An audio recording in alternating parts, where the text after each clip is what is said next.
哇，一郎食堂也来挑战这个碰糖游戏了啊。对呀，当然要来挑战一下。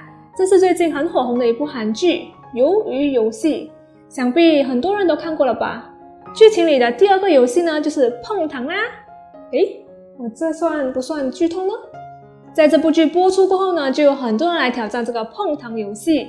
在制作这个碰糖的时候呢，没有经验的我们啊，可能就很容易失败，或者是在挑战这个碰糖游戏的时候呢，也很容易失败。那些碰糖直接这样丢掉，就觉得很浪费。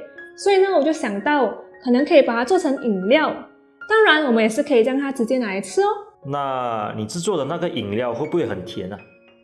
我觉得味道刚刚好，因为我选用的是纯可可粉，是带点苦味的，豆奶呢也是原味的，所以我们今天做的巧克力焦糖拿铁也算是环保饮料吧，可以这么说吗？